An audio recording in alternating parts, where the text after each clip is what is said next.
Hi, folks. I'm Jamie Hiles. I'm Lydia Judy. Derek. This is Scream Bloody Movies, the podcast where we review a horror movie each week, go over the horror news, and Derek gets one name, like Oprah. It's gonna be a thing. There's Oprah, there's Sinbad, then there's Derek. Beyonce. I guess Beyonce was above Sinbad in the hierarchy of one names. Just depends who you are, really. Yeah, you're either Sinbad or everybody else. Did you guys ever see the movie where he was a genie? No. He was never a genie. He was never a genie. Shaq. I saw the one with Shaq called Kazam. Kazam. I do think that there was one where he played a pirate. Is that accurate? Oh. No, he hosted as a pirate.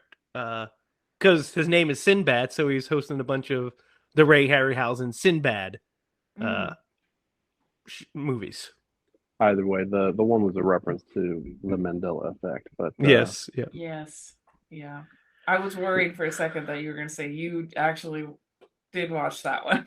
Sinbad. We were going to say you did not. So here's the thing.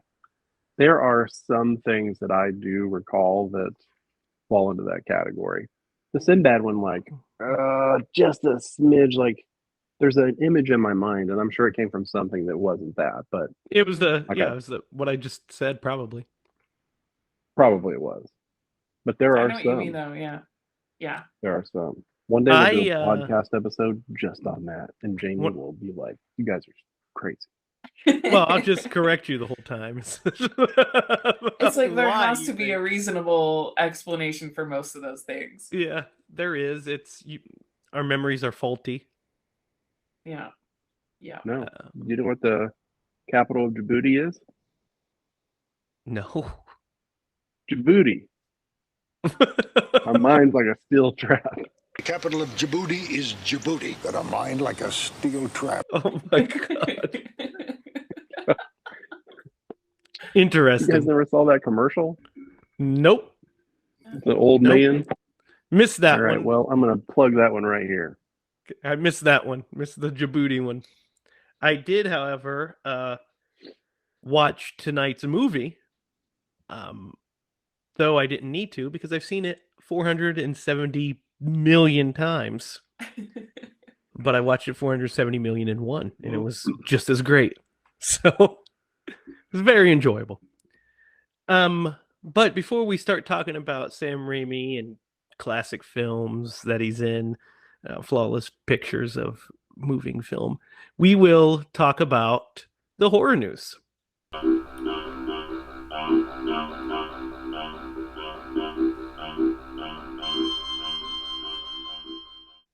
And guys, I don't have a lot of horror news. They're surprisingly light on it. There's some stuff that I didn't pull up that I could touch on. We talked about The Crow last week and about Bill Skarsgård playing The Crow. And we know that that's moving forward even more. So there's that. But this stuff I found interesting. Robert Englund. We all love Robert. He has a documentary coming out. It just wrapped filming. It's called Hollywood Dreams and Nightmares. Oh. That's an appropriate title.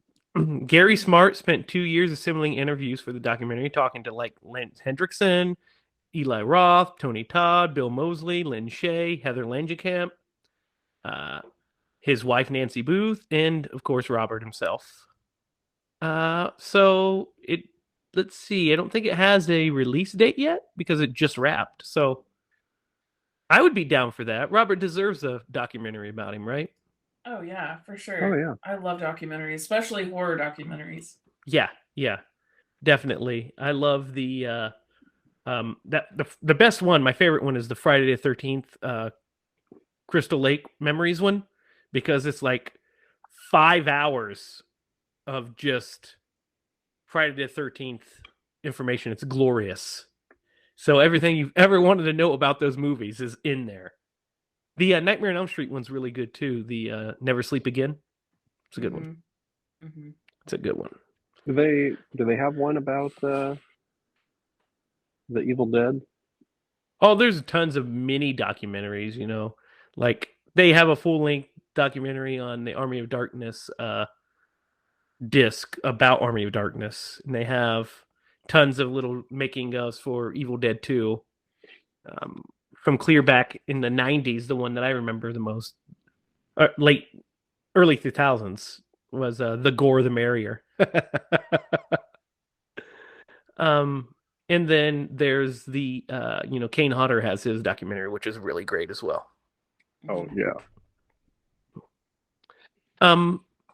So that's some good news. But while we're talking about Robert, here's another bit. He is teaming with Dwight Little, who directed him in Phantom of the Opera, to star in a movie called Natty Knox. He is the film Natty Knox. Also stars Bill Moseley in it as well. He's with Bill Moseley in it. So I don't know what the plot is necessarily. Oh, guess who else is on it? Danielle Harris. Oh. So Okay. yeah. I don't look like it has a plot yet, or it doesn't have the synopsis yet. Yeah, they don't have any plot details. But I'm down for a movie with Robert Englund, Bill Moseley, and Danielle Harris. Yeah? Yeah. Heck yeah. Get down Sounds for that great. One. Should have called it Oh, Natty Ice. The missed opportunity would be there. That would be what they would call it if we were in high school at a party. College too. Natty Ice is what you get when you have to have you're somebody on a buy budget. your beer and you don't have any money. Or you're on a budget, yeah. Yeah. Good old Natty Ice. Or Keystone's another good one. Yeah. Rock some Keystone Light. We had some good times with those areas. So, this is really interesting. There's a Kickstarter campaign closing in on a goal by Fright Rags, working on a board game for Valentine's or My Bloody Valentine. A board game for that? Yes. That's interesting. Yeah. So, basically, I'm assuming that you have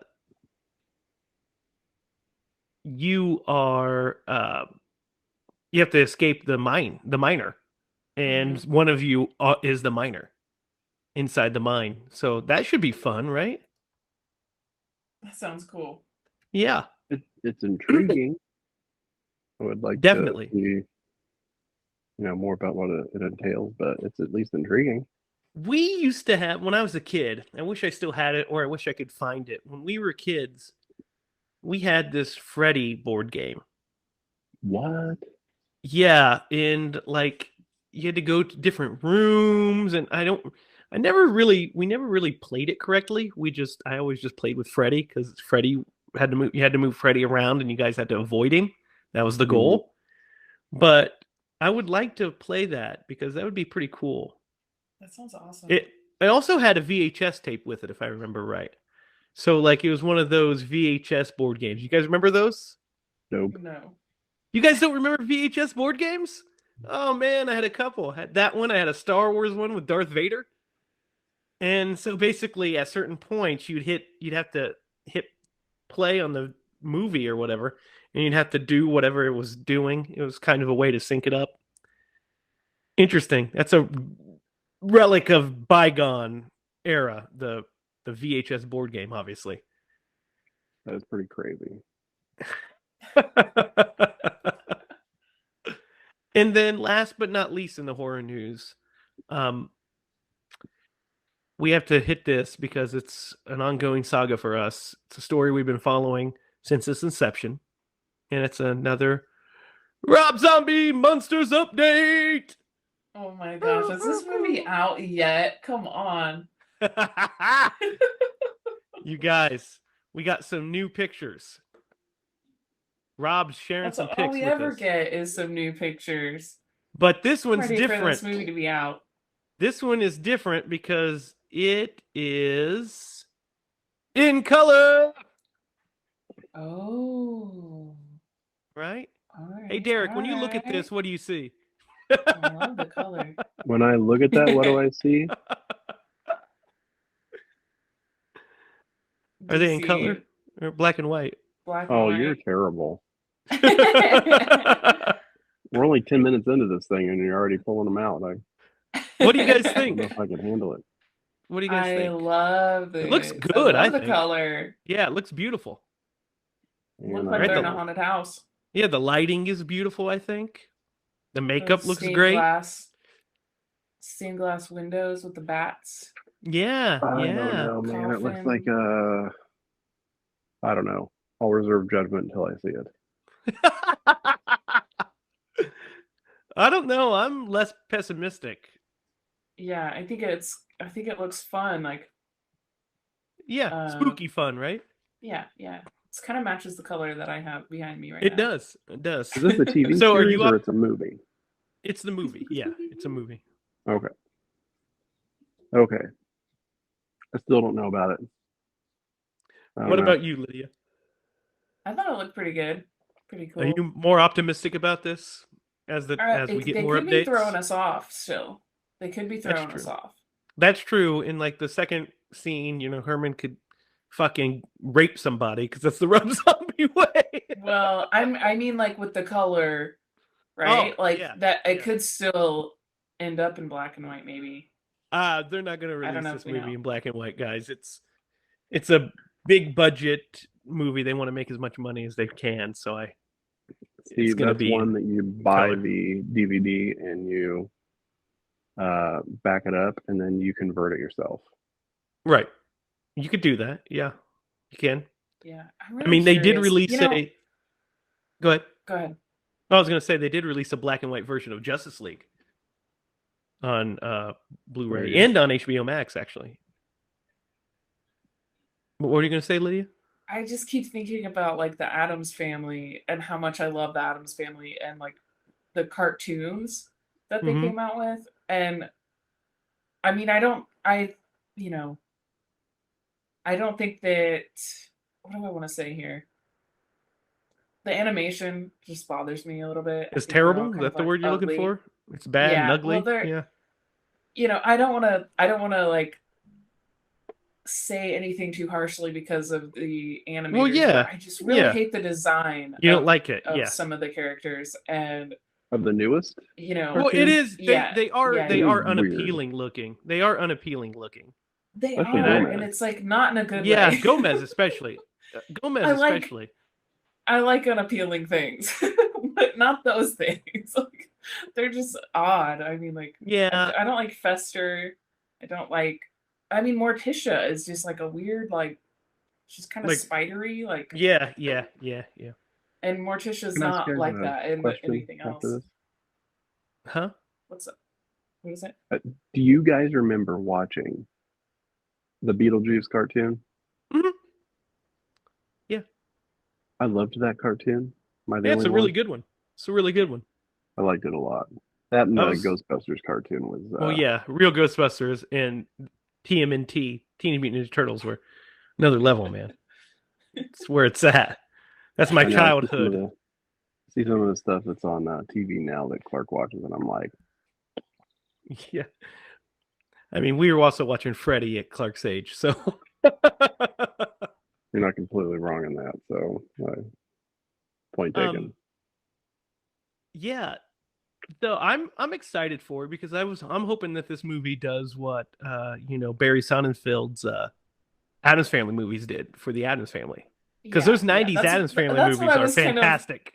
Yeah. That's what I was trying They to are. get to, I think, is like they could have went like a really weird direction, but I think that it's going to be fun and Yeah. kind of like hopefully bring some new life to it and Yeah, I mean bring a new those crowd in. those movies are so fun. The Addams Families from the 90s, they're great. Yeah. Love them. Love it. Love it. So, guys, that's the horror news. So, are you guys ready to talk about Sam Raimi's 1987 Splatstick masterpiece, The Evil Dead 2? Let's start with you, Lydia. What's your Evil Dead story? This is the first time you've seen this. Right.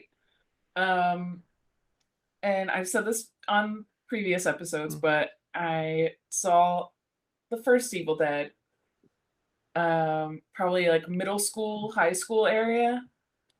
Parents went away. Me and my stepbrothers like, had to have the TV all to ourselves, and we put on Evil Dead, and it was so terrifying. Mm-hmm. I don't think I knew anything about Evil Dead 2. Wasn't on, didn't play that night. I heard about it later. So I'm like, okay, I got to see Evil Dead 2 now. So I'm looking for it. It's kind of hard to find if you don't know where to look. And, movie stores are kind of going out of style and all that. So I'm like, probably like senior year maybe, or like right out of high school, I finally find it on a platform or something. And I'm like, okay, let's watch this. It's gonna be so scary. And then I was just like so confused the whole time. I was like, wait a minute, what? The story kind of changed and the character, what is happening? So, but I loved it. I thought it was so fun. And I knew like some people that were like, you have to watch it, you have to watch it. So I was just like keeping a very open mind about it. And then I was just like, this is so surprising. Like, Yeah. such a twist. But I really enjoyed it, and I definitely watch it like at least once a year. Derek, what about you? Oh, before you start, Derek, the one place you didn't look apparently for Evil Dead 2 was any store because it's always at a store for sale. I must have missed it. I don't know. You probably I didn't go to very many stores, to be fair. No, back in that day, I mean, well, you're younger than me, so it would have been way different. Because in my day, it was like at Sam Goody and everywhere like that. Which I'm dating myself, Sam Goody. Jesus Christ, Derek. I have something to say to that. I had a really hard time getting a hold of horror movies when I was like really trying to get into it, and I remember finding Halloween at Big R. Big R. I found it and I it. was so happy Big and R so got excited in a big bin, like not in even like a regular case. It was like in a clear plastic case. That's hilarious. Weirdest thing ever. Still have it. I was just like, Mom, can I get that? Big R. That's So, hilarious. It was a strange find, but I was very My happy. mom bought me a Goldberg figure at Big R once when I was a kid. Derek, what's your Evil Dead 2 story? So I've seen this movie so many times, and most of it was like late at night on network television, like on Channel 4, late at night, or like USA, something like that. Like it's hard to pinpoint the first time that I saw this movie. But the cover for this is one so different than the first one that just by looking at it you don't associate it with it. But also I remember walking through the video stores like on a Friday night trying to decide what to pick to watch that weekend. And let me tell you, it used to take me hours sometimes to like find the right movie. But I just remember always seeing that cover because it's so cool. Yeah, it has the skull with the human eyes. Yes, I do remember that cover too. It's so great. With the Evil Dead 2 font, which is one of the best fonts ever too. I love that font that they use for it. Yeah, Dead by Dawn, it says underneath. Yeah. I don't have a specific story because it's kind of like Kleenex in a way. Like, you've seen it so many times. It's like, I don't know. When I first saw it, I just know that I've seen it a ton. You know what I mean? Maybe that's a terrible analogy. Yeah.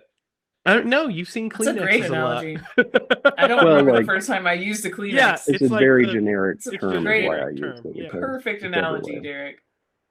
Um, I don't know if I know the first time I watched bits of this movie. Like when I was younger, I remember seeing it like older, adults were watching it. Like I remember going to my uncle's and it was in the basement scene and I saw where Ash is down in the cellar. I just saw a bit of that when he's getting the pages at the end. And so I'm like, I didn't really think much about it. And then it's when I saw how I got into Evil Dead, which was I saw Army of Darkness on TV late one night and became immediately obsessed with it. I was like, what the fuck is this movie? This is the most fun I've ever had. I love this so much. And then I discovered there are two other of these. So I tracked them down and the first time I think I watched it, I borrowed it from my uncle. And he had it on VHS and he had like a widescreen version of it. So I watched it in widescreen the first time I saw it and was just blown away by it. I mean, I was legitimately blown away by it. I watched them in reverse order. I watched Army, Evil Dead 2, and then Evil Dead. But I watched Evil Dead 2 and I was like, this is just amazing. So then I bought it 47 times. Like I literally I bought it on VHS, then I bought the widescreen version on VHS, then I bought it on DVD, then I bought the Book of the Dead version of it on DVD, then I bought it on Blu-ray. Now I have it on 4K. It's literally one of the movies I bought more than any other movie. And I remember watching it a lot in high school. It was my go-to. If if I had to pick my two favorite horror movies, everybody knows Halloween is my favorite horror movie, but Evil Dead 2 might be my second favorite because the it nails all of my sensibilities as a audience member and as a filmmaker. It's like everything I like. It's just the right in my sweet spot. So it's like Evil Dead 2 was made and engineered for me. It's like Sam Raimi made it and then handed it to me. That's how much it like speaks to me on a level. So yeah, I that's when I first watched it. I remember watching it late at night and just being like, this movie is great. And then I just watch. And by the way, guys, you want to watch the audio. You want to listen to the audio commentary for Evil Dead 2 because it's hilarious. It's the same one that's been on there for like 20 years now, but it's so funny because it's just they just joke through the whole thing. We get very little real movie trivia. The movie is mostly just them shooting the shit and making fun of each other. It's beautiful. It's beautiful commentary. So Um, you mentioned something, and so now I've got to ask the question because you went in reverse order. Mhm. So when you got to the chronologically in the movie titles, when you got to the first one, were you like, man, this went dark? No, I knew it was the scariest because I read about it. I read all about it, and I knew that it was because Evil Dead, the first one, I saw bits of when I was little, and it was scary, but I didn't get to watch it. I finally rented it from Video Stop, well, Mm. Blockbuster Video, I guess, down on Third Street. I went there and finally saw it and I watched it at night by myself. Then the next day, and I was like, "Oh, it's so scary." Then the next day, I made Jake and Zachary watch it with me. Remember how Jake told you that he was scared of the first Evil Dead? It's because I made him watch it. Yeah, that really That's freaked him funny. out. Yeah, I was like, "I want to see what they think," and he's like, "Bub, I don't like that." When he starts doing, "We're gonna get you," he's like, "That's terrifying. I don't like that." Terrible, man. Real quick, I do got a funny story about Video Stop. I've got a couple of them, but this one's really funny. So it was the one on the uh, east side of Peru. The one by my parents' house. Yeah, the one closest to your parents' house. Mhm. So me and a girlfriend were returning a video one day, right? And so she gets out and she goes in. I turned her car off. She left it on, and so when we get it, she gets back in the car and she grabs her gear shift and she's like trying to put it in reverse. She's like, I don't understand what is wrong with this. I'm like laughing over there. She doesn't even realize the car is off. Then she finally realized it and she slapped me, but that's okay. It was worth it. Well, that's abusive. That's an abusive relationship, if you ask me. I mean, You were just last, doing a nice so. thing. You doing a nice thing. I know. I was saving the planet and Salted. conserving gas. Saving the planet. You were assaulted. That's terrible. I know. So, guys, where do you want to start with Evil Dead? At the beginning. Okay. Want to start at the beginning. Okay. Are you talking about the very opening? Well, like the first 10 minutes of this movie. Yeah. First, and since we're here, I just want to talk about the very opening. I love this voiceover so much. Oh yeah. To catch us up. Yeah. You know, it was written by the Ancient Ones. Necronomicon Ex Mortis. Roughly translated, Book of the Dead. And the fucking book spins into the frame. Necronomicon Ex Mortis. Book of the Dead. Itself, kind of. Roughly Yeah. translated. So cool, isn't it? There's like just Book of the blood, rivers going on. In 1300 It's super AD, dark. it vanished. Then we get the dun dun dun dun dun.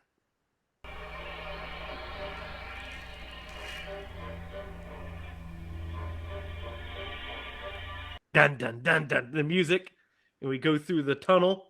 So cool. Yeah. So the first 10 minutes of this movie is a remake of. It's a condensed remake of Evil Dead 1. And essentially, it's because they didn't have the rights to the footage for Evil Dead 1. Really? I mean, that's why they did what they did. They originally were going to use the footage from Evil Dead 1. New Line owned the footage and wouldn't give them permission to use it. So they reshot it. And they reshot it originally with like a fake Scotty and a fake, so they had like the whole cast. They had a fake Cheryl and everything. And then it wasn't working and the pacing wasn't working. So they just ended up using, New Linda, which became a running gag in the series.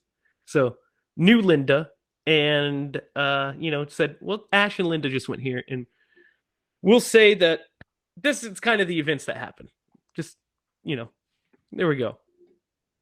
But what do you guys think of the reshot stuff? It's it's weird. It's super weird.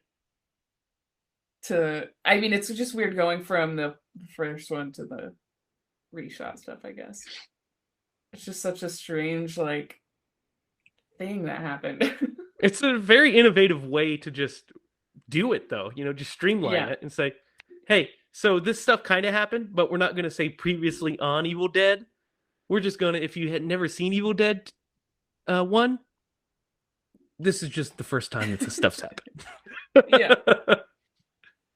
The only critique I have is like how fast. Obviously, they had the rest of the movie to tell. They had the part 2 to tell, but it's like warp speed. Boom, boom, boom, boom, boom. I'll tell you one thing. I remember talking about how, like, even during the movie Evil Dead 1, how Bruce's confidence, you could tell he gained confidence throughout the shoot because he just felt or seemed like more and more like confident on film. He was on par for the first part. Yeah. I mean, for this entire movie, but yeah. I mean, this movie is the Bruce Campbell showcase. Let's talk about that. I mean, this is a showcase for Bruce Campbell. He's alone in the movie for a good section of it. He carries it just by himself. And that's the best part. Yeah, by far the best part. It's the best stuff. Yeah. So I like the recap because I think it's interesting and fun.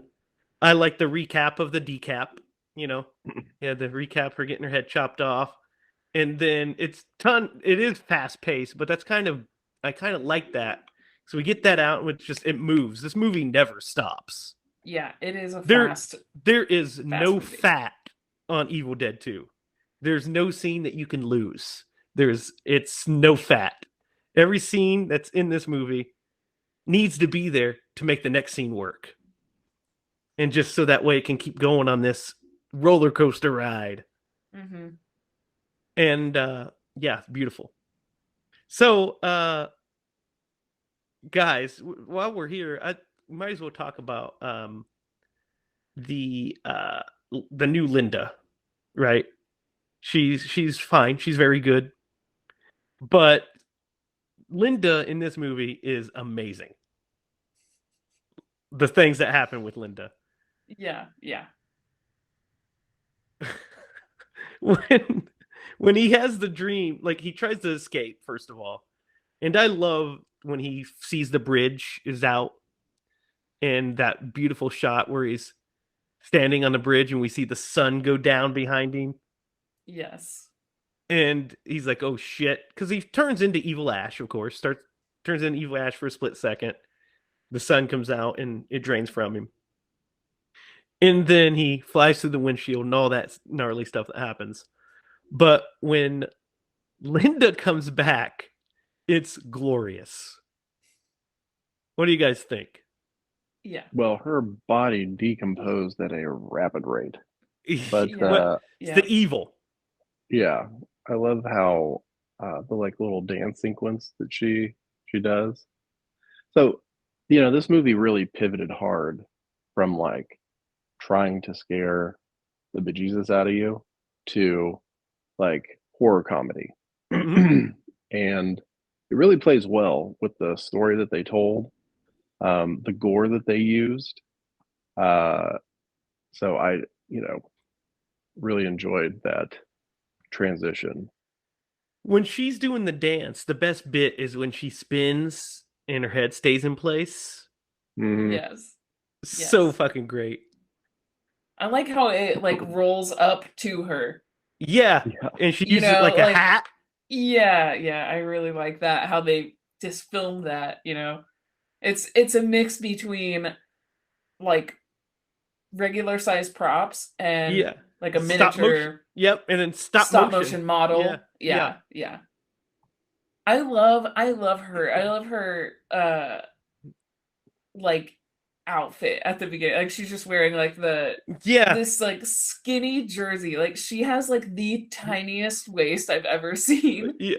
Like she looks like a Barbie. Like she's unrealistic proportions on this girl. And she's like dancing like a ballerina and it's so pretty. And then to have it like just completely perverted. Yeah, perverted on her. Yes. Yeah. Oh, it's so good. Yeah, it's really good. And also what's funny is that you mentioned the vacuum fitting jersey. In the commentary, they talk about that and they make it seem like Rob Tapper, the producer, is the one that said that Sam showed two different ones. It's like, well, there's this jersey that fits like a regular one, then there's this vacuum, and he's like, no doubt about it, bring on the vacuum sealed one. It is so it's like where would you possibly get painted that on her almost? It's like painted on. Yeah. It is like perfectly fitted to her. Yeah, it's and then of course after that scene he wakes up, does that scream, and then the fun starts. Her head falls out of the sky. Mm-hmm. And is sitting in his lap in a gorgeous shot where it's sitting in his lap. Hello, lover. And then bites onto his hand. And dude, when he's trying to get this thing off his hand is so funny. My favorite bit is when he grabs a book and he starts beating it in the face. What do you guys think of this sequence? I think this sequence is the longest running sequence because every scene in this is like fast, and she is like biting his hand for so long. I'm like, if there's any fat, it's this scene. You know what I mean? Yeah. Like, and this scene, it goes on like he stumbles outside. And he's just like kind of like flailing in front of the camera for a minute with the doing his shtick. Yeah. The And shot he goes where in the shed and it's still just happening. the and you're like, shot where "Get he it goes off." into the shot where he goes in the shed is great because he Yeah. slaps the camera, which is the transition to the door opening. Yeah. Beautiful Sam Raimi work, man. Sam Raimi camera excellence. And then, of course, he puts the head in the vise. And then her body comes in it because he's going to use the chainsaw. Then her body runs in with the chainsaw, and Yes. he knocks it into it and chops the body up and splatters shit all over his face. Iconic. No, this is really hilarious because like he goes to look for the chainsaw and there's an Yeah. outline of it. Outline. And you're like, why would they put an outline? And it's probably because you're like, well, what would be there? Yeah. People do that Yeah. in real life, though. People outline their tools. Yeah. So it's Do they? not So you as know silly. what's missing. Yeah, so you know what's missing. But it's hilarious that it's a perfect outline of a chainsaw. Yeah. And then she Yeah. runs I in love with that. it. He And- says chainsaw? Yeah. Something like he says something about it. I like when he's laying on the ground when he's about to go to the work shed, they ADR his line in and it's a little too loud and not quite in the right place, so it goes work shed. Work shed.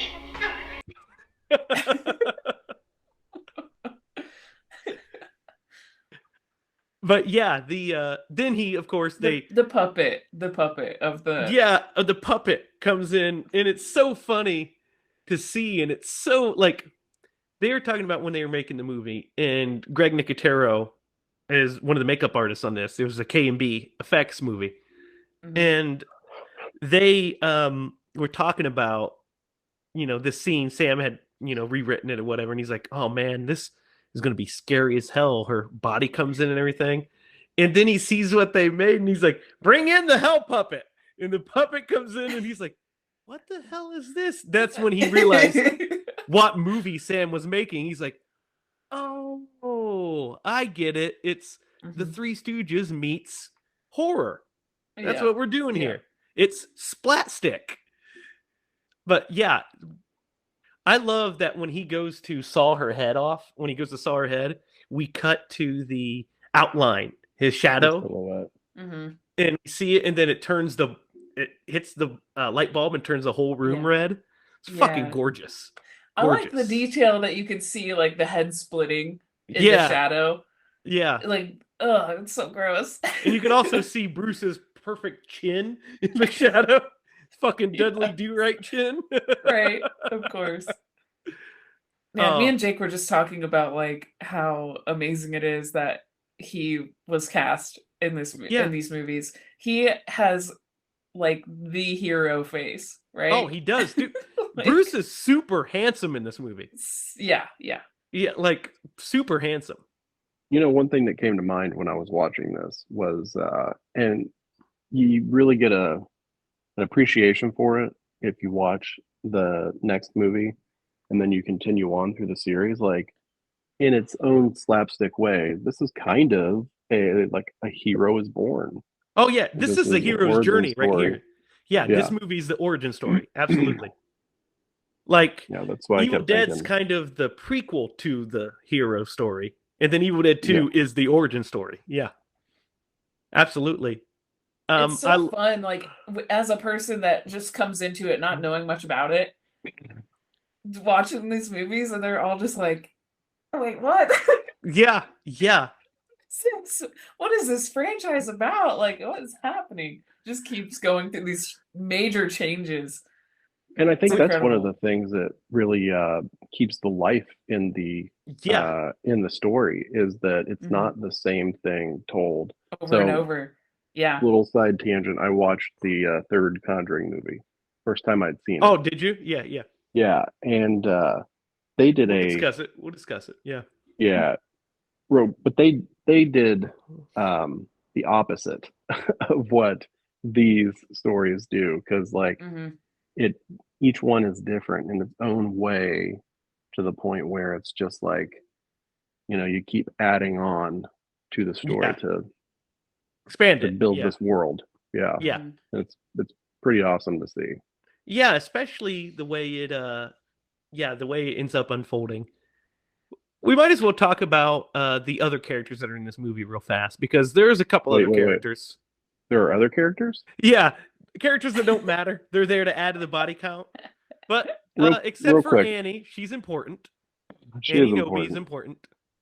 You're gonna know this because you like have the history of this thing down pat. Um, did he sign a multi-picture deal? Did he know that he was going Oh to do Army no. of Darkness? No. These movies were made. I mean, Bruce Campbell's a producer on all these movies. Sam Raimi's the writer director. They were making these movies like as they were going. They made Evil Dead. That was supposed to be it. And then they made Crime Wave, which flopped. And they also didn't let Bruce star in it. Bruce was supposed to star in it because they're all best friends. They're going to do this thing together, like you and I, how we do it together. That's the whole plan. And the studio wouldn't let Bruce star in it, so he had to be second fiddle, had to play the villain. And then since it flopped, they needed to lick their wounds, and they needed another hit, and they had a sequel to the most grueling horror film of all time, right? The most grueling experience in terror, as the poster says. So the ultimate experience in grueling terror. So they made Evil Dead 2. Then they had that set up for a sequel in case they ever wanted to move forward again. And then Sam Raimi made Darkman and got into the studio system, made that Darkman money. And they're like, hey, we'll throw a shitload of money at you to make a third Evil Dead movie. And he's like, yeah, let's do that. Basically, they're like, what movie do you want to do next after Darkman? And he's like, well, I want to do The Medieval Dead, is what it was called originally, by the way. Fucking wonderful title. Yeah. The Medieval Dead? Yeah. That But would anyway, be so appropriate. Yeah. Though, seems too appropriate. The title for it now, actually, is not just Army of Darkness. The title for it is Bruce Campbell versus the Army of Darkness. Because that's what as well it should be. That's what the titles say on the actual movie, too. Wow. Oh. I would have assumed it would have said Ash versus Army of Darkness. So it says Bruce Campbell because he's the star. So it's Bruce Campbell versus, and then it goes to the title of the movie, Army of Darkness. That's incredible. Yeah. Interesting. So back to this one. Let's talk about those characters. There's other characters. We have Annie, who is Professor Nobi's daughter. She has missing pages from the book, which the reason that the missing pages are there is because originally, you guys know, right? What happens to the book at the end of the first Evil Dead? It burns, right? The book is burnt. But since they didn't have that footage anymore, now the book is there. It's just missing pages. That's why the missing pages are in the script, is because they needed those to make the story work. So now they're just there. Now there's just the missing pages. So she's coming there with the missing pages that they've uncovered, so she can give them to her dad so they can, part of their archaeological study. She's with her boyfriend, Ed, who was a Lex Luger-looking motherfucker. Lex Luthor? No, Lex Luger. Lex Luger, Is he? Yeah, he definitely doesn't have the physique. But, no, he doesn't have the hair. physique. The hair. He definitely has the hair. Then we have my two favorite characters ever. We have Bobby Joe.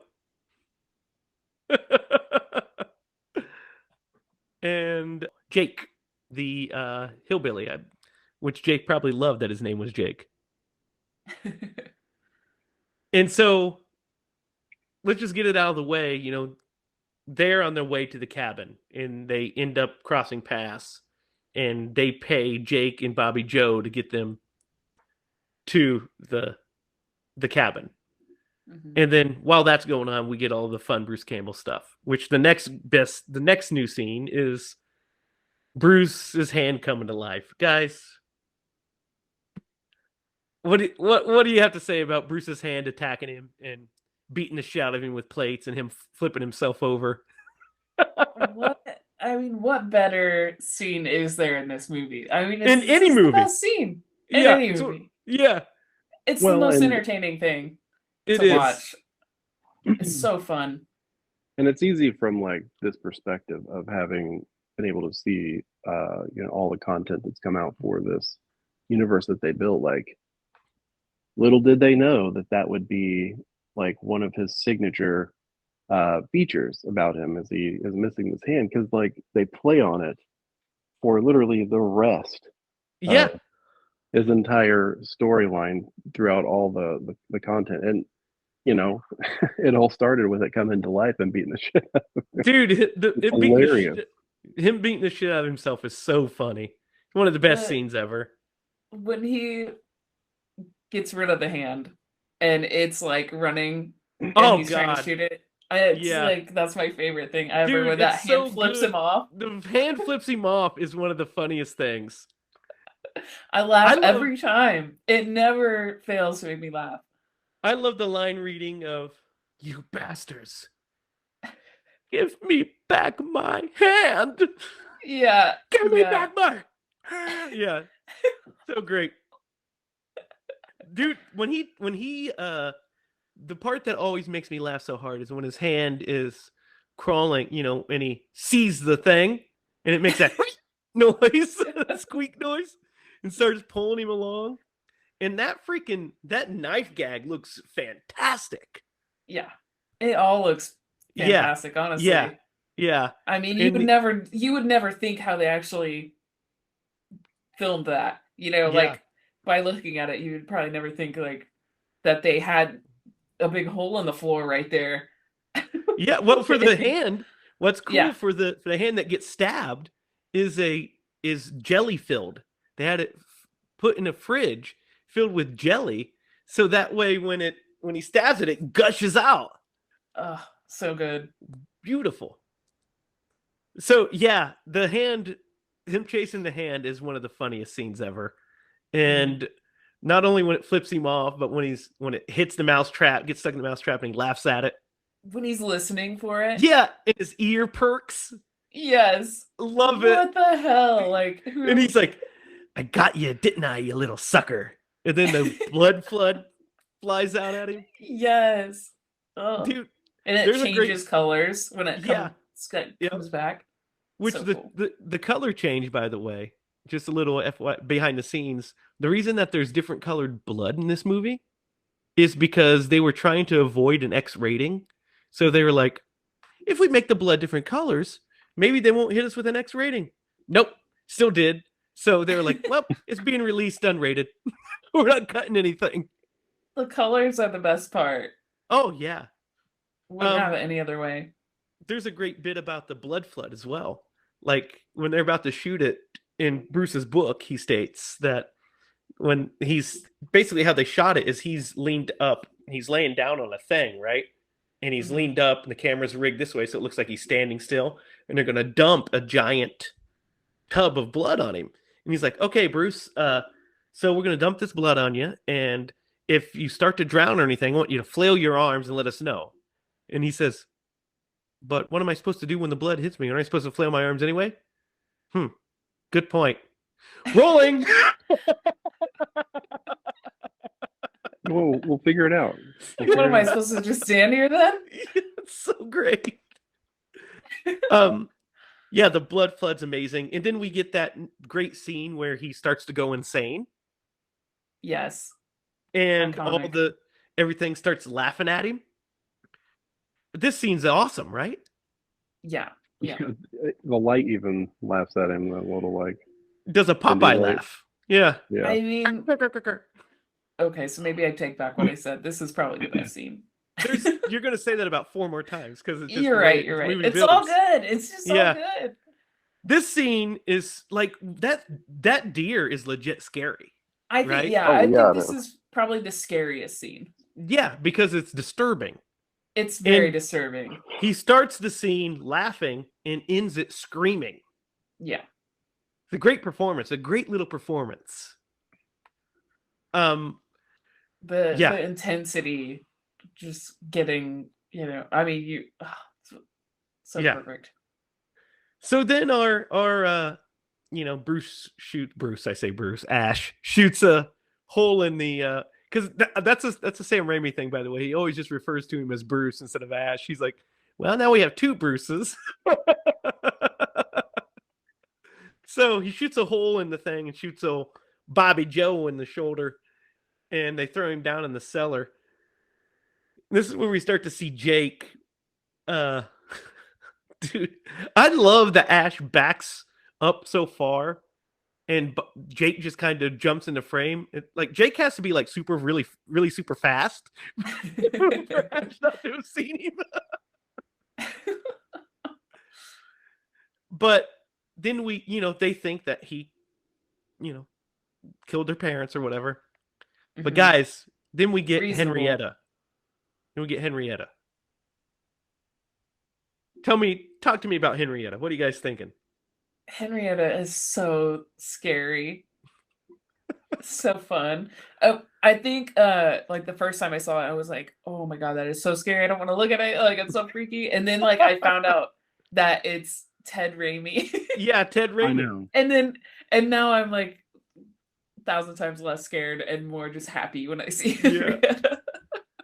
Yeah, so this was the first time that I watched the movie and knew who it was. And so like when they came on camera, I'm like, yeah, I can't look at this character the same way because all I see now is him. Yeah, is Ted. Yeah, it's Ted. The makeup job on Henrietta is incredible.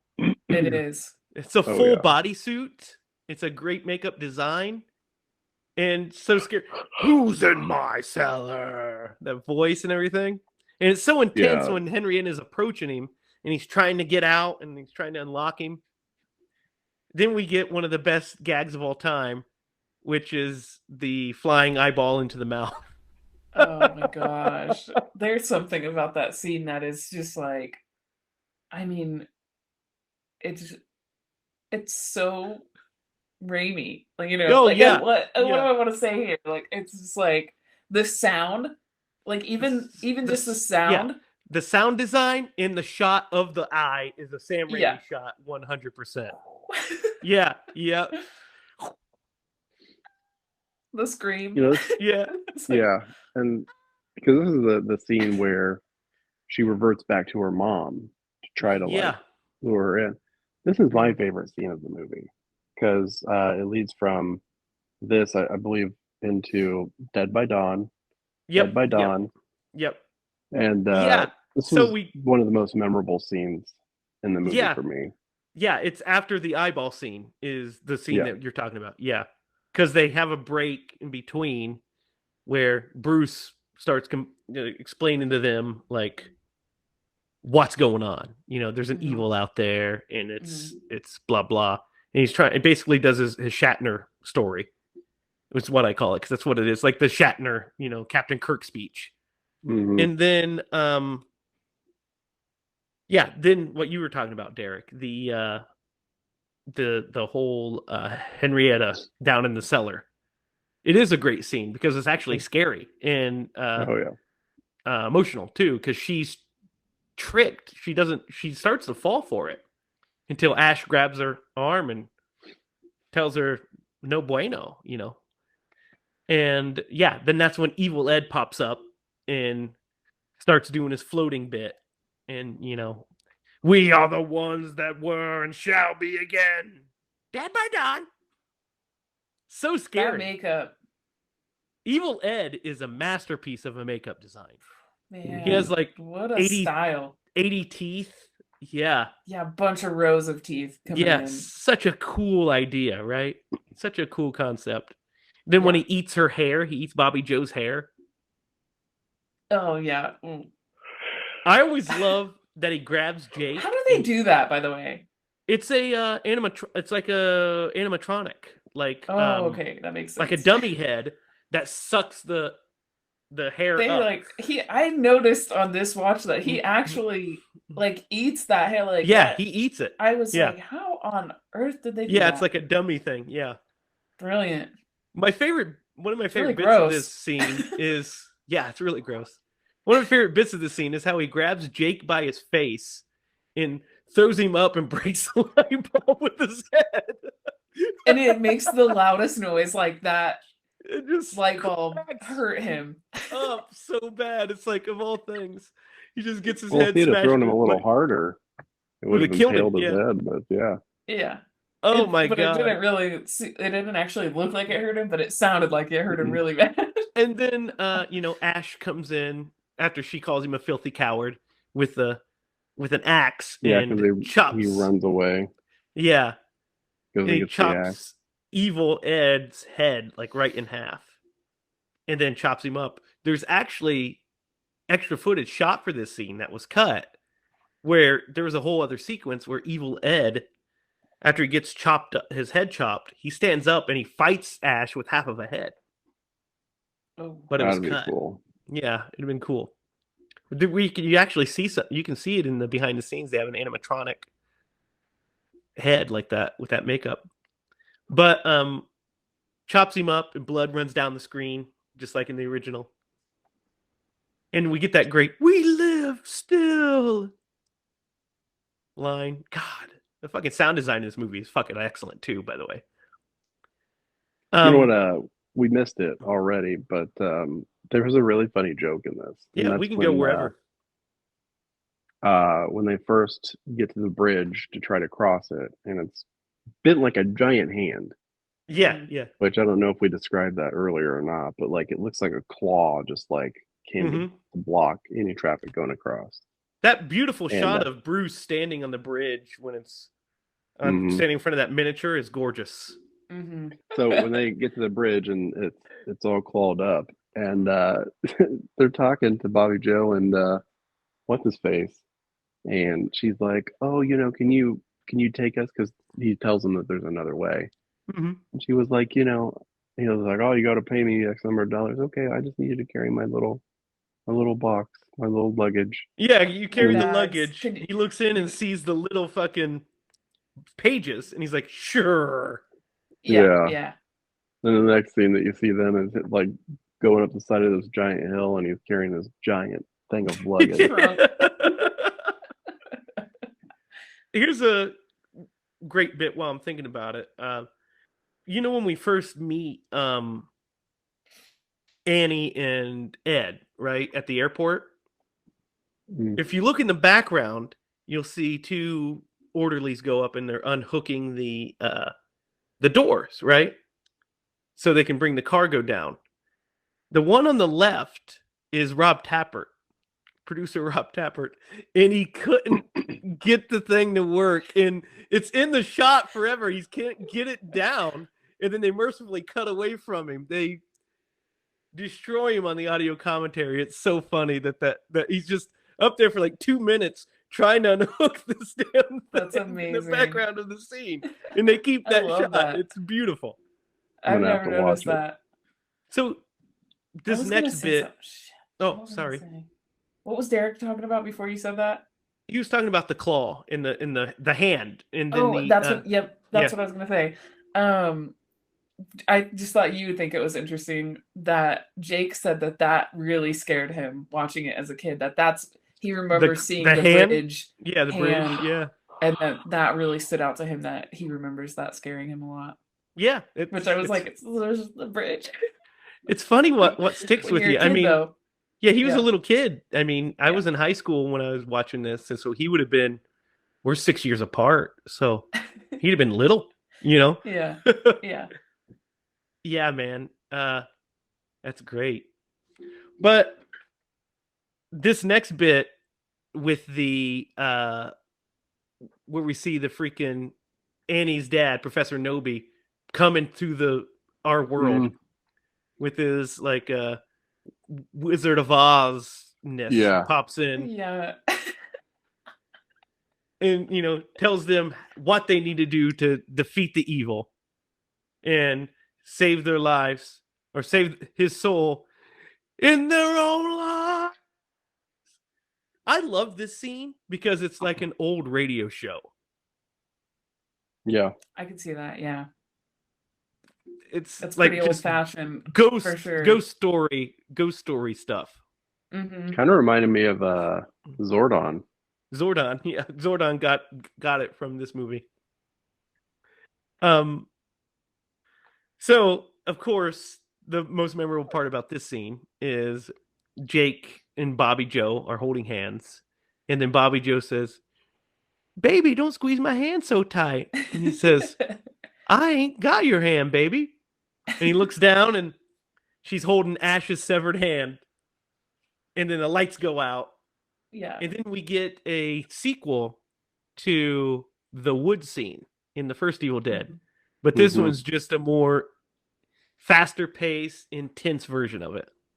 Minus the rape less part. penetration. Yeah. Minus the part that everybody hated. It's all the stuff that everybody loved. What do you guys think of this version of the wood? I like it. I really like those two characters a lot. Like, they are so fun, especially when you compare it to the first one. Yeah. Like, these characters are so, so different. Yeah. I really love, I love the characters. They're really fun. And I think it's heartbreaking. Honestly, I think it's really heartbreaking when she is in the woods and she's gone. You might as well forget her. She's gone. Yeah. She's in the woods. She's gone. Yeah. And he's just heartbroken and just can't accept it. And he's like, we gotta It go is kind find of her. sad. Yeah. It just breaks my heart because you get a little bit attached to them, They're so silly. I love the effect of the vines pushing into her face. Yeah. Yeah. That's so cool. And then she gets slammed into the tree. They do a beautiful match cut where she smashes into the tree as they break the pages open. Awesome. And then this is, of course, what you were talking about. What you were talking about, Lydia, with Jake being, it is sad, but he's also a dumbass. He's so silly. Like, he's really silly character. So he decides to hold them hostage, throw the pages down in the cellar, saying, I don't believe in your mumbo jumbo. After he just saw a severed hand holding his fiance's arm. And then he also saw Evil Ed come to life and float in the air with a witch down in the cellar. He's like, I don't believe in this mumbo jumbo. He can't believe it, I think the reason I like that character so much and I feel sympathy for him is because I would hope that someone would do that for me. And you know what? You gotta go find her. It's hilarious you say that. Sarah said to me, you better went in those woods to find me. I said, well, I would hope you wouldn't be dumb enough to run into him in the first place. We would. We both would be dumb enough. We'd be like, I gotta get out of this freaking cabin. Yeah. She said that, and she literally said that same thing to me. I was like, if Ash told me not to, I would listen to Ash, babe. It's just so sweet. It's just very sweet that he's like, I gotta go get her. They clearly have a great relationship. Yeah, I think it's cute. Here's what's great. He definitely he shot up on that one. Yeah. Oh, yeah. He was reaching above his limit. Yeah. She's way out of his league for sure. Right. Here's what's a little funny story about Bobby Joe is that she's based off of Holly Hunter, the actress Holly Hunter. And because she was Sam's roommate, he and Scott Spiegel, who wrote the script, were roommates with Holly Hunter at this time. They all lived in the same apartment. And so when they always thought Holly was really cool and a cool, kind of a cool person. And so that's why they put that accent in there, gave her that Holly Hunter accent, And that's awesome. he tells this great story where he says Holly showed up one day dressed, like wearing makeup and all gussied up, and he's like, oh, Holly, you look really nice today. And she goes, well, I'm actually going to an audition as a prostitute, so I don't take that as a compliment.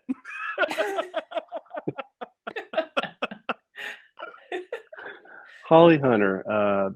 That sounds. Who's Holly Hunter? She's you know her from BVS. She's the judge on Batman v Superman. Yeah, she's a senator. Senator, yeah. Yeah, I thought that's who it was. Yeah. She's also an Academy Award winner. So yeah, there's that. That's hilarious. But this is where Evil Ash comes back. And what do you guys think of makeup design on Evil Ash? It's so good. Oh, he looks awesome. Yeah, I agree. It's like a wonderful. brows. I mean, everything is just kind of like intensified in like a bad guy Yeah. way, and his eyes are white, and that's just really freaky. Yeah, you're right. They basically just exaggerated Bruce's features that he already has, Yeah. right? Yeah. Mhm. Which are already pretty prominent. Yeah, and they just exaggerated them totally Yeah. and made him this like super interesting looking character. Mhm. We also didn't talk about it, but earlier in the movie we get a callback to the mirror scene in the first movie. Instead of him putting his hand through, we get a early version of Evil Ash grabbing a hold of him and saying, "We just chopped our girlfriend up with a chainsaw. Does that sound fine?" Right. Yeah. Love that bit. It's so creepy and so And good.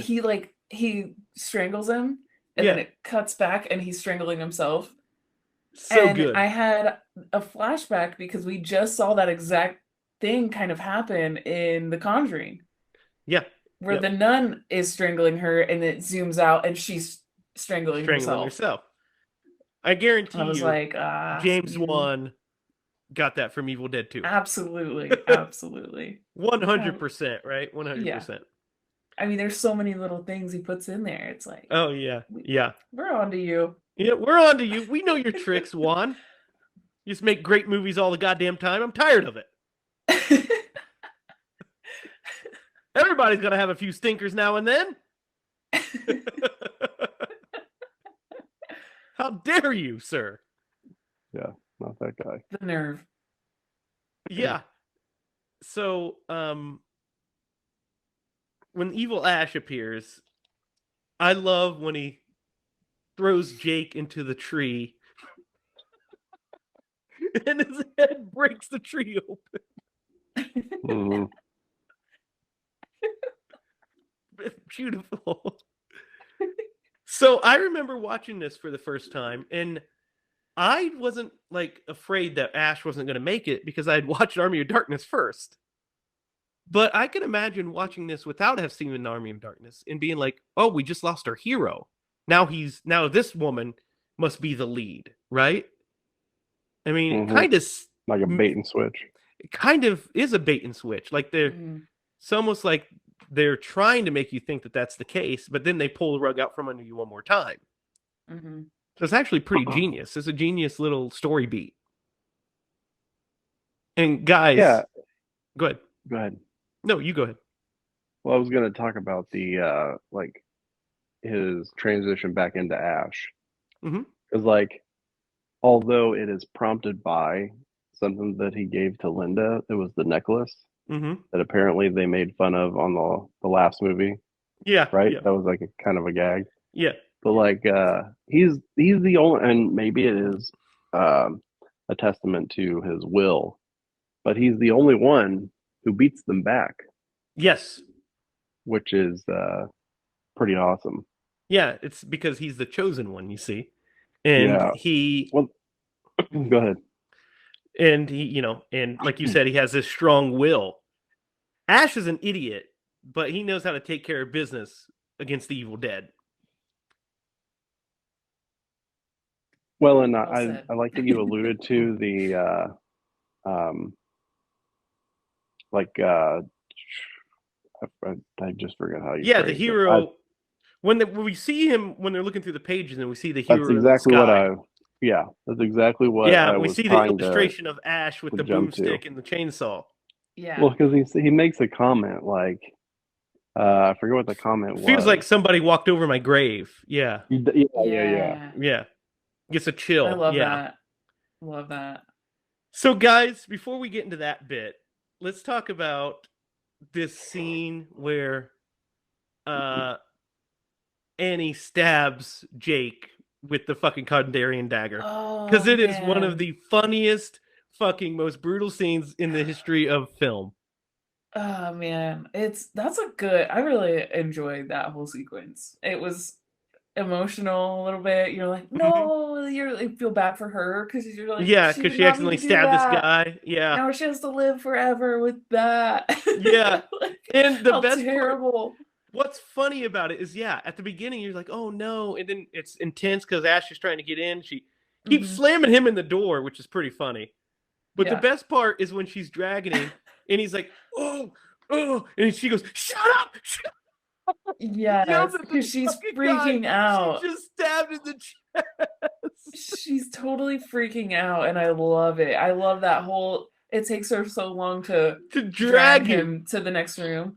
It's so Love good it. because she drags him and he sits down and he's laying there and he's like, grab the axe, we'll watch all the windows. And then Henrietta grabs him and pulls him into the cellar, except for his legs, and we get this beautiful blood flood. Mhm. So great, right? Yeah, It yeah. is I good. love how he's still like screaming. Yeah. Well, there's like more blood than humanly possible coming. Yeah, then he just stops, and then she finally Yeah. lets go of his legs and he just pulls completely under. Hmm. And then Ash shows up and throws her against the wall and shit.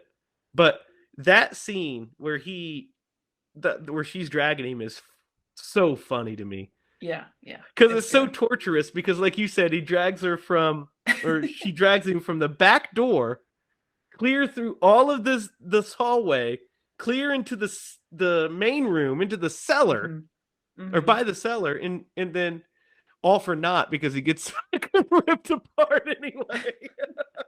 So much energy. So Yeah. much energy that she uses. All the screaming, like she's just like, shut up. I love how how she keeps trying to attack him with the axe, and he's like, I'm all right. And Yeah. she's just not believing him that he's all right. Because I mean, he just did turn into like a crazy monster and then threw her up against a wall, smashed that Yeah. wall. Yeah. I I like love that how too, when- that she when just he- does not believe it. I like when he grabs her face and he's like, are you listening to me? Are you hearing what I'm saying? I'm all right. Yeah. She's like, but for how long?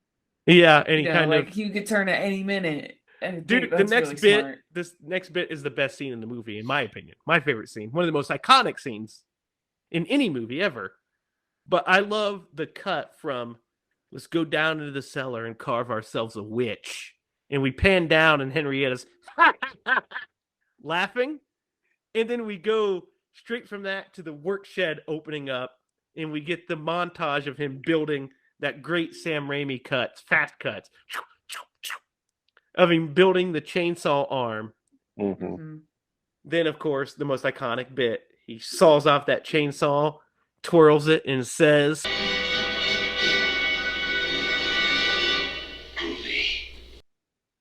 Groovy. groovy. Beautiful, right? It is Come It is on. beautiful. Yeah. Yeah. Dude, Come the way on. he The he starts the mechanism of chainsaw, starting it is the Yeah. coolest thing. that like little hook that he like Yeah. latches onto and vroom. So How awesome, cool is right? that? I mean, that's God. smart. Yeah, Really it's smart. such a great idea, right? Like in the scripting stage, it's It such a is. great idea to have Ash lose his hand and then become like a fucking superhero by building a chainsaw arm. Yeah. Yeah. Such an like unique idea. Such a unique idea. It's crazy. And then he so then we get the big action scene, the end. And this whole end is just balls to the wall too. So we get this like kind of tension building where he goes down in the cellar and there's really nothing there except Jake's skeleton, which is still wearing his overalls, by the way, so that way you know who Yeah. he's supposed to be. And then he tosses up the stickiest papers that have ever existed up Yes. to Annie. To have those papers not fly everywhere when you throw them. They all Well, they stay are perfectly wet. They are together. kind of wet. They are kind of wet. So I was like, They, maybe he had a paper clip on there. he just stuck one on there. He pulled it out. There's a great bit Sam says when he first pulls the papers up, it's a close up of him like this. And so he pulls up the papers and, he's like, That way they're in frame. And he's like, "What's wrong with you, Bruce? Are you nearsighted?" He's like,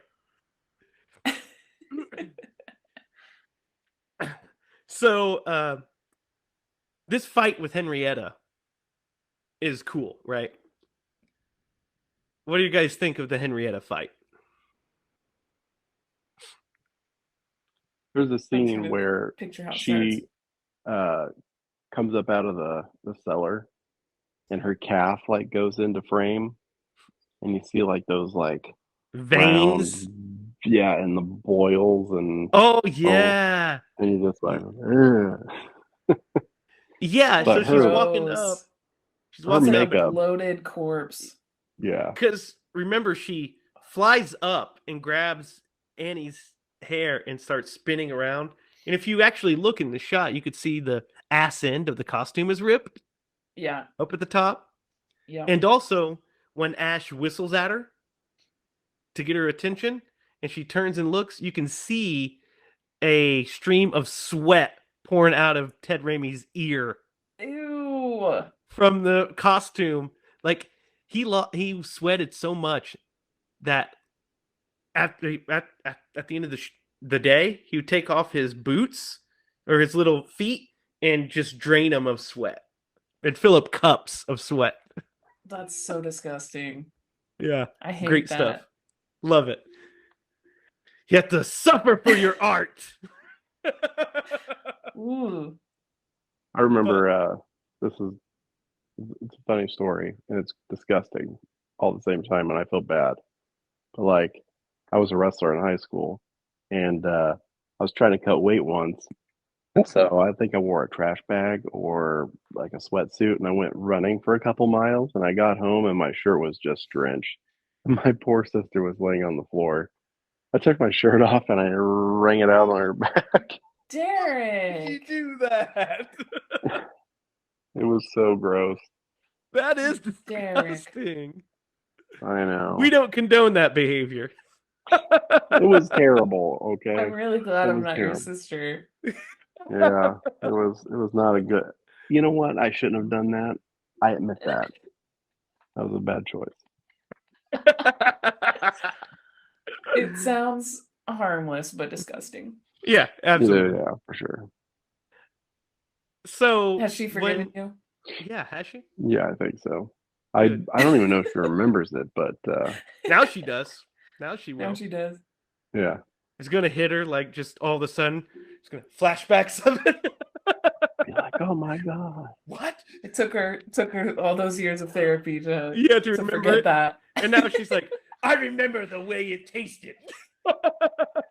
Are you drinking to forget? No, I'm drinking to remember. Yeah, yeah. Oh man. Yeah, so Henrietta's fight scene when she turns into like the Oh Peewee head. yes. Okay. Oh gosh, that is so freaky. Yeah, the stop motion and he's fighting the stop motion and it's so cool. Like it goes face to face with him and she starts singing Hush Little Baby, like he calls it back. Yeah. And she stops and looks at her. turns. It turns and looks at Oh. her. And then Ash slams his chainsaw through its back and then chops off its head. Its arms, its leg, and its head. And then it starts spewing this red mist, kind of like a balloon. So creepy and freaky. Such a creepy thing, right? Like, Yeah, why yeah. didn't it just spew blood everywhere? It's just like dried red mist. Something And- about the neck is so nasty. Yeah. And then, of course, there's the best bit. It's like, swallow your soul, swallow your soul. He puts his foot on its neck and says, swallow this. Swallow this. Yeah. Blows the head up. Yep. So then the evil, it manifests itself in this as this giant tree, pumpkin head looking thing. And this thing is a great design too. It's so cool. And it's like life size. This thing's like a giant fucking thing they built. Yeah. And I I love the way it looks, especially when Ash slams his chainsaw through its eye and the gunk starts flying out. It's so like visceral because it's not CG. It's a practical thing that's there that he practically puts a chainsaw through and the real liquid comes out. So it's more visceral, right? Yeah. You just feel it. To give some more context to this, so they have started the ritual or the chant to send this stuff back.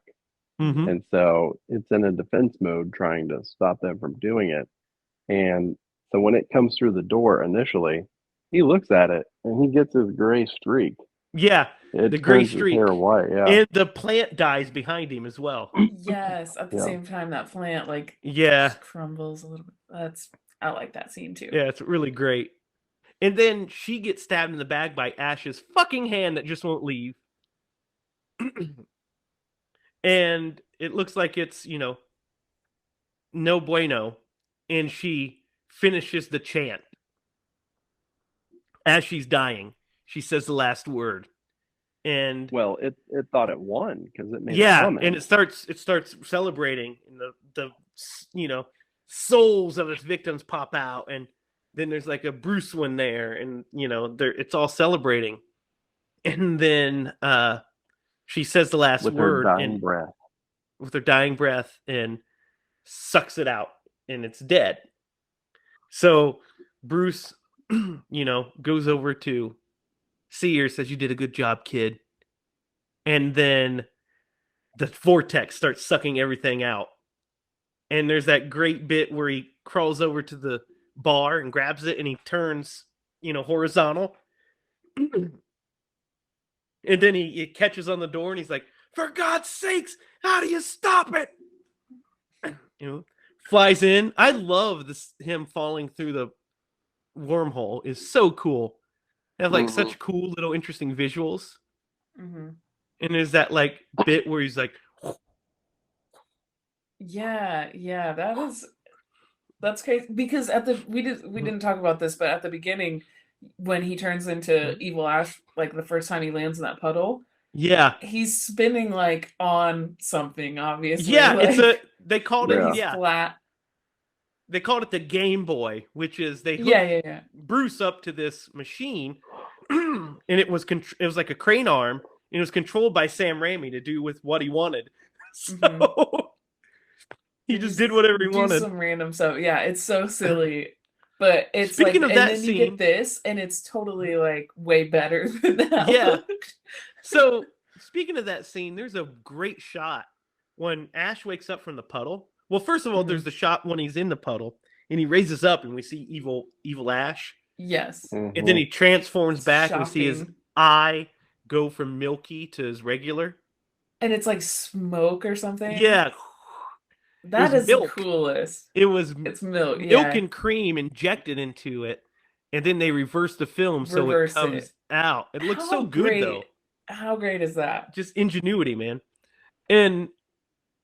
But there's this great shot when he wakes up from his nap, and the camera, when he wakes up, it does this spin, up. Such a fucking just Sam Raimi shot. Only Sam Raimi would think to do that shot. And I was watching it last night with Sarah, and I was like, "Oh God," "Oh, there it is." And she's like, "Oh, what are you talking about?" I was like, "Did you see that shot?" Sam Raimi, man. I was like, Sam Raimi's where it's at. He's visually one of my heroes for sure. The way he moves a camera. Nobody moves a camera like Sam Raimi. Nobody. Period. Nobody. James Wan moves a camera great too, but James Wan gets it from Sam Raimi. I mean, Sam's the OG with this moving camera, the way he moves it. So it's there's a few directors that have shots like that when you see it, it's either an homage to the director or it's their work.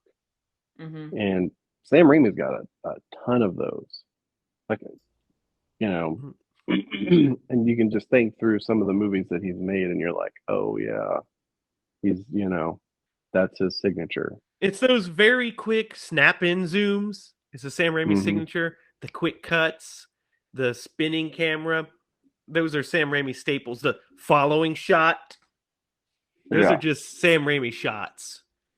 Do you guys remember the movie Quick and the Dead? Yeah. With Sharon Stone? Yeah, Sam Raimi movie. And What? you never knew Sam Raimi directed that? No. Watch I it, don't you'll think know. so. You'll There's know, the yeah. bit. There's the bit where when they're about to do the gunfight, and we get those crash shots of the clock as it's counting down to noon. It's just like, oh, It's so stressful. yeah, it's so good. Sam Raimi, man. Welcome to Scream Bloody Sam Raimi. So, yeah, Ash is in medieval times. I love the shot, and they repeat it in Army of Darkness, where the car and him fall at the same time. And they just put the car up on a crane and dropped it and had Bruce jump into frame at the same time. It's beautiful. So great. So then, of course, we get those. He finds out he's in medieval times, and It's so disorienting. Dude, and You're the color sucks out of the movie too. Yeah. The color sucks out of the movie. And then we get this flying sea hag coming after him, and Ash, of course, blows its head off. And he's hailed as a hero. Mm-hmm. And guys, you know who the knight is that talks, right? That says, "Hail he who comes from the skies to deliver us from the terror of the Deadites." That's none other than Sam Raimi himself. Really? Yeah, that's Sam. I can't believe I didn't catch that. Yeah. Yeah, me too. Yep, that's Sam as that knight. And so we end with them cheering Ash, and he's no, because he's stuck in medieval times, and fists end it. And we're stuck with the cliffhanger. What happens next? Yeah. Like, what a cliffhanger, right? Like, yeah. Holy shit. Yeah. What an ending to a movie. Just what an ending to any movie, but what an ending to this movie. Like, especially after seeing the first movie, Evil Dead. Mm-hmm. And then you see this movie, and then you get this cliffhanger, you're like, what the hell is going on? Yeah. First of all, so this is funny. I remember watching this movie with I was with my mom, and we went over to one of her friends' house, right? And her friend had some friends over, and this woman had never seen Evil Dead 2 before. And that's what I wanted to watch, because that was the plan. And they were like, "Oh, okay, I'll watch it." And this woman watched this movie. She'd never seen it, never heard of it. At the end of the movie, she was like terrified. She thought it was the scariest movie. She's like, "Why do cheesy ass movies like this always scare me so much? I'm so scared." And she's like, "And what the hell happens at the end of this? Why are we left on this cliffhanger? This is so scary. I don't even know what happens next." And I was like, "There's a third one. Don't worry." I've got it right here. Do you want to watch it? Yeah, I carry it with me at all times. Don't worry. I've owned this movie a billion times. But yeah. So that's Evil Dead 2, Dead by Dawn. Lydia, let's start with you. What do you think about this movie? 10 out of 10 pumpkins for me. Straight off the bat. I recommend 100% if you want to watch a horror movie, watch this one. It's so good. You won't be let down. It's too fun. Yeah, I agree. Gore, I agree. Scary, emotions, everything you want. Yeah, I agree. If you're having a bad day, really, if you're having a bad day and things aren't working out for you and you need a pick-me-up, watch Evil Dead 2. Your mood will instantly change. You'll be in a much better mood. I was yesterday when I watched it. I was not having the best day. Watched it. Was like, I feel great. I feel great. Was happy. I was singing. walking around. Sarah's like, "Why are you so happy?" And I was like, "Because I just watched Evil Dead 2." That's why I'm happy this movie exists. Derek, what are your thoughts? I really like how, and I mentioned this earlier, the pivot to the horror comedy. I thought it was really funny in a lot of areas. Um, the scare factor wasn't as much as the first, but like still, I'll tell you one thing: your perspective changes over time. So like, Yes. I remember watching this when I was like 10, and I did think it was like kind of scary, especially the cellar scene. I still Mhm. think that there's parts of this that And are there are, yeah. scary. More if you put yourself in Ash's situation, is how I feel.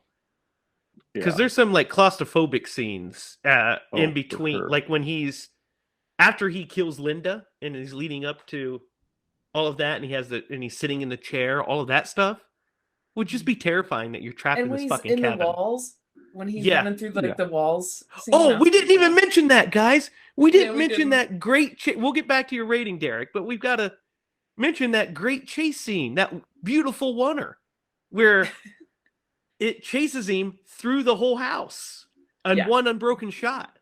Now, To if Yeah. you break look a couple closely, of you can doors. see the shot of you can see the top of the set if you look closely. Yeah, But I noticed it. it's such a great shot. Like the fact that they got it all in focus and framed in that oneer is awesome. And then I like how Yeah. Bruce is so fast that he like tricks the entity and is like, "Where the fuck did he go? I guess I give up." Yeah. Yeah. It's a great scene. Sorry, Derek, continue. No, you're good. Where was I? But yeah, so it's a really great blend, and yeah, what I was trying to say is your perspective changes over time because there was a point in time when I would have just associated this as a scary movie, and now I Mm. associate it with both being scary and a comedy as well. So kudos to them for blending that, and I really love that you could really see the evolution of not only Ash as a character, because that evolution is fantastic on its own, but also um,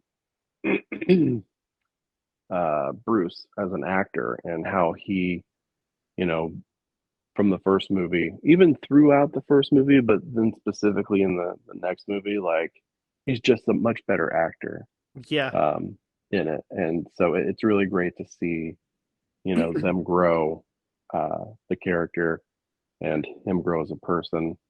So yeah, I'm gonna give this movie a 9 because it's so much fun. It's I'm gonna go with 9. I'm going with 9, but it's so much fun, and yeah, even we touched on these points earlier, but Sam Raimi is just he's so iconic, and if you watch other horror movies, you can see them take bits and pieces, and I think that is the greatest um, kind of what's the word I'm thinking of? Not homage, but the greatest compliment that you could give to a director was your stuff was so influential that I want to incorporate it in mine because it was so great. Well, yeah, Mhm. imitation is the greatest form of flattery, right? I mean, Yep. absolutely. And it's not only in horror, but in comedy, and Yep. horror comedy. Like, I mean, um, Edgar Wright does a lot of Sam Raimi stuff. He does a lot of Sam Raimi shots. Of course, in Shaun of the Dead, there's tons of Sam Raimi references. Mhm. But even in his more straighter works, even in a movie like Baby Driver, there's a couple of Sam Raimi shots because he's Sam Raimi, right? Um, yeah, I agree. Also, what's interesting is the when you were talking about the evolution of Ash, I love that Ash starts this movie. He starts the first Evil Dead as a just a regular Joe, kind of trying. By the end of the movie, he's a survivor. He's a regular Joe to a survivor. He goes from that to hero with a torn shirt. He literally transforms into an action hero by the end of this movie. Then by the time we get to Army of Darkness, he's a full-blown, sarcastic idiot of an action hero. Wonderful. One of the best, like, just, Ash is one of the best characters ever written. I'm going to I would say that he's probably an anti-hero. Yeah, to a degree. Yeah, he's an anti-hero because he's not the straight-laced hero, but, you know, it's not a surprise. I'm giving this movie a 10 out of 10. It's, like I said, I think it's my second favorite horror movie of all time. It's just, sometimes I feel like it kind of drops down the list if I'm not thinking about it. Like, it's just always in there. But then every time I rewatch it, I was like, no, man, this is just it. This is fucking it. This is, if you ask me my sensibilities as a filmmaker, it's Evil Dead 2.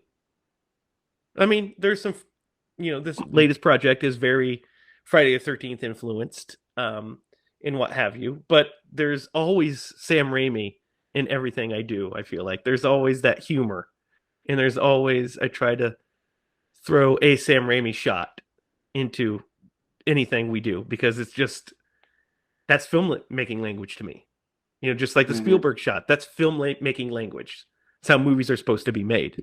I don't even think about it. I'm like, oh, it'd be cool if we do a quick shot here and pull up. And then after we do it, I'm like, yeah, that's a Sam Raimi shot. Oh, well. Like, what are you going to do? One more thought. Because this movie is so unique in its approach and in the storyline. I could only imagine how much fun it would have been to be part of the crew. Right. To make this movie. Every day you show up and like, you had to be like, oh my God, this is what we're doing today. I can't wait to see what this looks like. The effects crew. Oh, the effects crew had a blast. Bruce always said that the Evil Dead movies are hard to make. They were not. I imagine they are. Look how many effects they had to do. Yeah. And stunts. But they're fun to watch, obviously. But yeah, there's stunts. There's wonderful effects. The effects in this movie are next to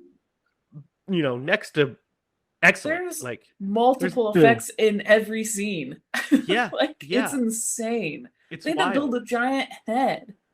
Yeah. Giant trees. Trees, the giant head. They had to build trees that the roots move. It's just, there's a lot. The cabin itself is a set that was built inside. Well, the interior of the cabin is a set that was built in a gymnasium of a high school in one of the Carolinas, North Carolina. Wow. They shot that in a high school gymnasium. That's awesome. Yeah. Yeah. And I was like, we should rent out a high school gymnasium to shoot our next movie. We should, we need to get a budget built up and we need to have a crew build us a set and we'll film there. That'd be sick. Yeah. That's the next plan. 10 out of 10 for me. One of the best movies ever made. I can't love it enough. I really can't. I might actually watch it when I get off here tonight as I fall asleep. Because now I'm like just thinking about it. Or at least listen to the commentary because listen. If you want to make movies, the Evil Dead movies are just the best story. They had nothing. They raised money to make that first one.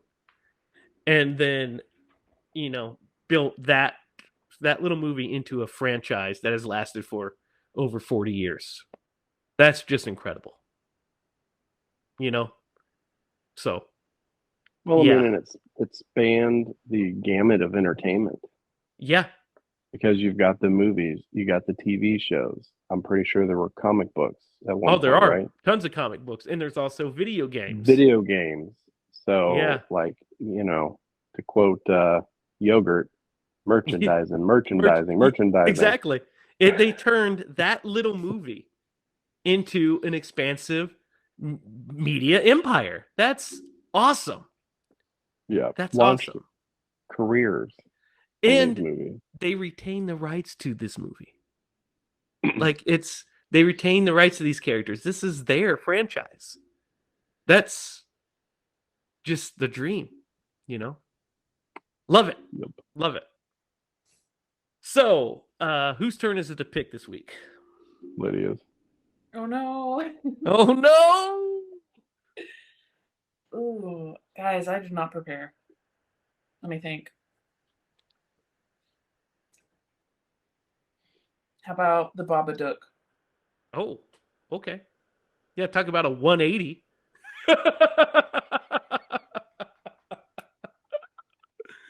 So, Babadook next week? Babadook. All right, so next week, the Babadook. It looks like it's streaming on certain platforms if you have them, Sling TV, if you have Amazon Prime. You can rent it from Apple TV, Google, the Roku channel. You can rent it on YouTube, all for $2.99, by the way. So that is next week's episode. It is a complete 180 from this week's episode, I can tell you that. And before we go, we have one more segment we have got to do. That's true. We've got to Aconize Evil Dead 2. Thrill me. Well, there's only one. Well, I guess two, but let's go with Jake.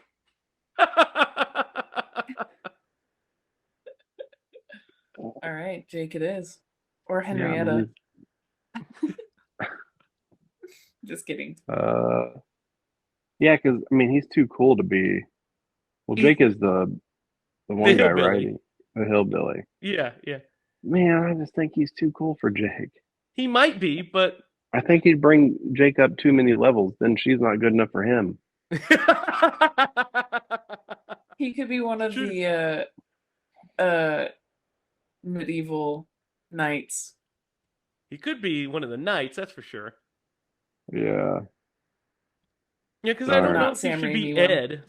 I don't know if he could be Ed, right? I know, and he can't be Ash. No, This is a hard definitely. one. Mainly because the male character options are very small. Yeah. Yeah, I'm going to there's say 5 characters in this movie. Jake is the only one that he can be, guys, because he's the only one with a actual role. Yeah, you're I right. think he's Yeah. too good for Jake, but I'll go with that too. Yeah, Jake. He Now, could be the eyes at the beginning. well, the The evil. the evil eyes that appear in the cabin.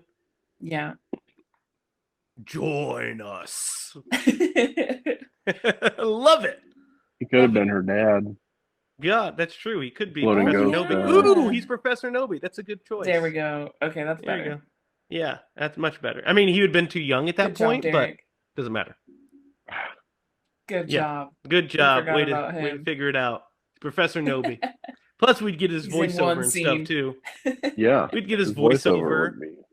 because we Yeah. get his, we get his backstory on the flashbacks. Then we get the voiceover. Then we get his Zordon face. Yeah, that'd be good. Mhm. That'd be good. Anything else you guys want to add about Evil Dead before we go? Evil Dead 2. Go watch it. Yes. And then we will be doing Evil Dead 3, Army of Darkness here eventually. Who knows how long it's going to be, but it'll be done, trust me. If there's nothing else, follow us on social media. We will be, by the time this airs, we will have announced the release date for the movie because we know it. And we know when it's premiering and where it's premiering. So once we have those details locked down, for sure, we will give them to you. So by the time this episode airs, you'll have known. So we'll have more information on how to get those ticks.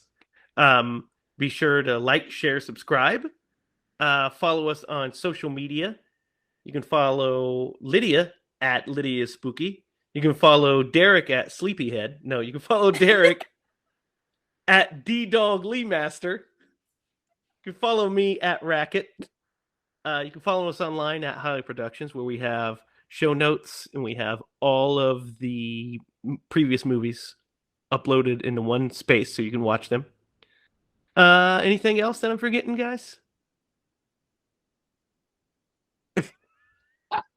Anything else? I don't We're think both so. asleep. Wait, everybody's asleep now. It's so late. Yeah, and it's just me. I'm the only one that's awake. I can't sleep. Look at this motherfucker behind me. Yeah, He's right. just daring Yeah. me. He's daring me to sleep. He's like, go to sleep. Go to sleep You already. ever forget he's in there and walk into the room and be like, what the? No, luckily I know he's there, but quick little story before we go. My brothers came over for WrestleMania last week, and I was upstairs, and I came down, and Jake and Jordan were missing, and I was like, I asked my brother Zachary, like, where are they? And he's like, I don't know. And I heard this beeping in my office, and I opened the door, and they had turned on my mine. I have a GoldenEye mine from a prop mine from the movie GoldenEye, James Bond. And it's beeping. I open up the door, and Jordan's hiding behind a chair, and he shoots me with my Nerf gun. And Jake's hiding beside the desk, and they're like, and I was like, all right, you sons of bitches, get out of my office. So That's what you get for having little brothers. That's what Yeah, I next get. time you replace it with a You real know they're mind. adults. Yeah, Just I kidding. will. Replace it with a real mine. I'll teach him to touch it. Oh, so how's that no hands going for you? Be sure to like, share, subscribe, comment down below. Be sure to tell us any movies you want us to do in the future. Tell us how we're doing. Tell us how handsome and beautiful we are. It'll make us feel good. No negative comments. That's rude. We will see you next week. So if there's nothing else, for Lydia Judy and Derek Lemaster, I'm Jamie Hiles. Remember, if you're going to scream bloody movies. Good night, folks.